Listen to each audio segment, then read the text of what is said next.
Hi, welcome to എജോബ്ലിസ് learning. കേട്ടറ്റ് എക്സാമുമായി ബന്ധപ്പെട്ട ഒരുപാട് സുപ്രീം കോടതിയുടെ നിർണായകമായ വിധികളും അതുമായി ബന്ധപ്പെട്ട് നിലവിൽ സർവീസിലിരിക്കുന്ന ഇതുവരെ കേട്ടറ്റ് നേടാത്ത അധ്യാപകർക്ക് ഒരുപാട് ആശങ്കകളൊക്കെ ഉണ്ടായിരുന്നു. ഏതായാലും 2026 ഫെബ്രുവരിയിൽ അവർക്ക് വേണ്ടി ഒരു സ്പെഷ്യൽ എക്സാം നടത്താൻ വേണ്ടിയിട്ട് മന്ത്രിസഭ തീരുമാനിച്ചിട്ടുണ്ട്. അപ്പോൾ നമുക്ക് മുമ്പിൽ ഒരു നിർണായകമായ ഒരു നിമിഷമാണ്. എല്ലാവരും പ്രത്യേകം ശ്രദ്ധിക്കേണ്ടത്. നമ്മൾ ഒരുപാട് ദിവസങ്ങളായി അല്ലെ മാസങ്ങളായി സുപ്രീം കോടതിയുടെ വിധിയിൽ നമ്മൾ ആശങ്കപ്പെട്ടിരിക്കുകയായിരുന്നു. ഇനി ആശങ്കകൾക്കുള്ള സമയമല്ല. നമ്മൾ ഇനി കേട്ടിട്ട് കിട്ടുമോ അല്ലെങ്കിൽ എൻ്റെ സർവീസ് എന്താകും എന്നൊക്കെ ആലോചിച്ച് വെറുതെ സമയം നഷ്ടപ്പെടുത്താതെ നമുക്ക് മുമ്പിൽ ഒരു ചാൻസ് വന്നിട്ടുണ്ട്. ഫെബ്രുവരിയിൽ നമ്മുടെ ലക്ഷ്യം ഫെബ്രുവരിയാണ്. അതിനു മുമ്പ് നമുക്ക് കേട്ടറ്റ് എക്സാം ക്രാക്ക് ചെയ്ത് നമുക്ക് ഇനിയുള്ള നമ്മുടെ സർവീസ് അതുപോലെ തന്നെ ഇങ്ങനെയുള്ള എന്തെങ്കിലും നിർണായകമായ വിധികൾ വരുമ്പോൾ അതിനെക്കുറിച്ചൊന്നും നമ്മൾ ബോധേഡാവേണ്ട ആവശ്യമില്ല. നമ്മുടെ ലൈഫ് സെക്യൂർ ആയിട്ട് അല്ലെങ്കിൽ സന്തോഷത്തോടെ മുന്നോട്ട് കൊണ്ടുപോകാം. അതുകൊണ്ട് തന്നെ കേട്ടറ്റ് എക്സാം എഴുതാൻ ആഗ്രഹിക്കുന്ന ആളുകളോട് എനിക്ക് പറയാനുള്ളത്, ഡോണ്ട് മിസ് ഔട്ട്. നിങ്ങൾ ഒരിക്കലും ഈ അവസരം നഷ്ടപ്പെടുത്തരുത്. നിങ്ങൾക്ക് വേണ്ടി സ്പെഷ്യലായിട്ട് പലപ്പോഴും എക്സാമുകൾ നടത്തേണ്ടത്. ഇതിൻ്റെ ഈ ഒരു വിധി എക്സാം എഴുതിയിട്ട് കേട്ടറ്റ് നേടിയെടുക്കാൻ വേണ്ടി ഒരുപാട് അവസരങ്ങളിൽ നിങ്ങൾക്ക് ഗവൺമെൻറ് ഈ സ്പെഷ്യൽ എക്സാമുകൾ നടത്തിയിട്ടുണ്ട്. എങ്കിലും പല അധ്യാപകർക്കും അത് നേടിയെടുക്കാൻ പറ്റിയിട്ടില്ല. കാരണം വളരെ കുറഞ്ഞ വിജയ ശതമാനമാണ് അതിലൊക്കെ കാണാൻ പറ്റിയിട്ടുള്ളത്. പക്ഷേ ഇനിയുള്ള നിർണായക സമയം വളരെ ഗൗരവമായിട്ട് നമ്മൾ ശ്രദ്ധയോടെ പഠിച്ച് ഈ ഒരു സമയത്തിനുള്ളിൽ നേടിയെടുക്കണം എന്ന ലക്ഷ്യത്തോടെ മുന്നോട്ട് പോവുകയാണെങ്കിൽ തീർച്ചയായും നിങ്ങൾക്ക് കിട്ടും. അതുകൊണ്ട് തന്നെ നിങ്ങളോട് എനിക്ക് പറയാനുള്ളത്, കീപ് മോട്ടിവേറ്റഡ്. നമ്മളൊക്കെ കേട്ടിട്ട് എഴുതി അതുപോലെ തന്നെ UPSC എക്സാമുകളൊക്കെ റാങ്കിലൊക്കെ വന്നപ്പോൾ നമുക്ക് ആ ഒരു എക്സാമിൻ്റെ അതിൻ്റെ ഒരു അനുഭവം കൊണ്ട് നിങ്ങളോട് പറയാണ്, എപ്പോഴും മോട്ടിവേറ്റഡ് ആയിട്ട് നിൽക്കണം. നമ്മുടെ സമയങ്ങൾ മോട്ടിവേറ്റഡ് ആയി നിൽക്കണമെങ്കിൽ നമുക്ക് എന്ത് വേണം? എന്താണ് നമ്മൾ നേടിയെടുക്കേണ്ടത്, ഏത് സമയത്തിനുള്ളിൽ അത് നമുക്ക് ക്രാക്ക് ചെയ്യാൻ പറ്റും, ആ ഒരു ലക്ഷ്യം നിങ്ങളുടെ മുമ്പിൽ ഉണ്ടായിരിക്കണം. പിന്നീട് നമ്മുടെ സ്റ്റഡി പ്ലാൻ വെറുതെ നിന്നാൽ മതിയാവില്ല, മറിച്ച് നമ്മൾ കൃത്യമായിട്ടുള്ളൊരു സ്റ്റഡി പ്ലാൻ ഉണ്ടാക്കണം.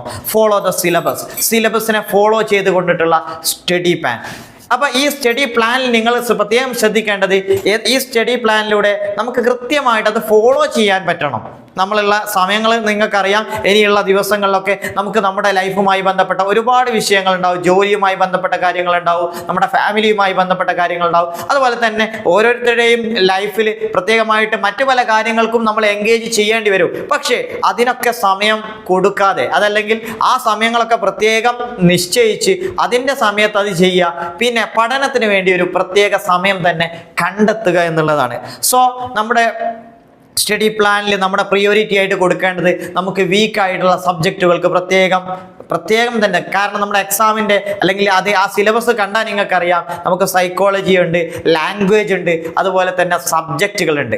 അപ്പോൾ ഈ നമ്മുടെ സബ്ജക്റ്റ്, ലാംഗ്വേജ് ഇതിലൊക്കെ മാർക്ക് വാങ്ങുമ്പോഴാണ് നമുക്ക് എക്സാമിൽ ആ ഒരു കൃത്യമായിട്ടുള്ള വിജയിക്കാൻ ആവശ്യമായ മാർക്ക് ലഭിക്കുന്നത്. അതുകൊണ്ട് തന്നെ നമുക്ക് സൈക്കോളജിയിൽ നമ്മൾ ഫോക്കസ് ചെയ്യണം, നമ്മുടെ സബ്ജക്റ്റിൽ നമ്മൾ ഫോക്കസ് ചെയ്യണം, അതുപോലെ തന്നെ ലാംഗ്വേജ് സബ്ജക്റ്റുകൾ. അപ്പോൾ ഇതിൽ ചില സബ്ജക്റ്റുകൾക്ക് നിങ്ങൾ വീക്കായിരിക്കും, അപ്പോൾ അതിന് കൂടുതൽ പ്രാധാന്യം കൊടുക്കണം.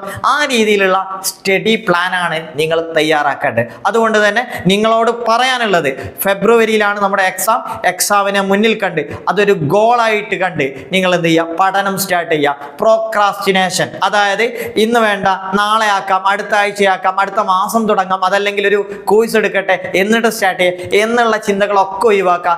നമ്മുടെ പഠനം സ്റ്റാർട്ട് ചെയ്യുക എന്നാണ് പറയാനുള്ളത്. അത് ഇന്നാവട്ടെ, ഈ നിമിഷമാവട്ടെ, ഈ വീഡിയോ കണ്ട ഉടനെ തന്നെ നിങ്ങൾ സിലബസ് ഒന്ന് എടുത്തു നോക്കുക.